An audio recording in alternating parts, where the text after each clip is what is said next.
Hey everyone, welcome back to another Money Matters. We love doing these Money Matters videos because, your money matters to us. So we want to bring you some updates and insights. But before we get into today's content, just want to say a huge thank you to everyone who came out and or supported the 5th annual Client Appreciation Golf Outing. I think it was a huge success. Curtis, what was maybe your favorite highlight of the day? It's the same every year when we get to ride around together, giving everybody grief, handing out some swag, just laughing, having a great time, just enjoying our clients. Yeah, it's one of our favorite, maybe most favorite professional day of the year. We love it.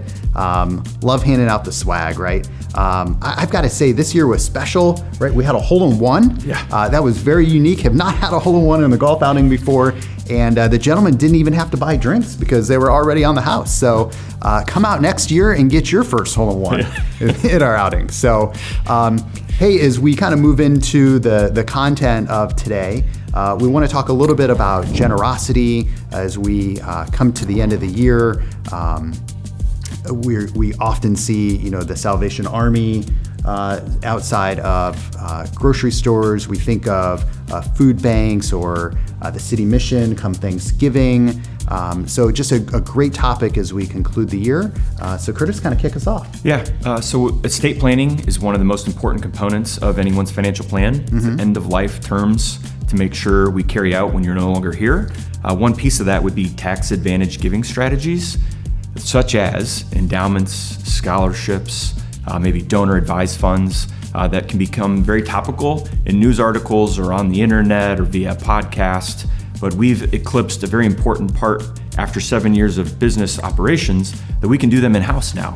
So we're partnering with the local Findlay-Hancock County Community Foundation, which does incredible work in our community that takes in a lot of feedback from local nonprofits and organizations, as you just referenced, and tries to make a lasting impact. And we can now do that in-house operationally. We manage those funds. We feel very strongly about this tool in our arsenal and are excited to implement it. So we are really excited about this. What is like a real world scenario that, like, we're sports guys, what's something similar that's out there that might help to give this a little more context? So that's one of my favorite sports memories as a young child. As we mature, you get into the real world scenarios of cancer and someone losing their life.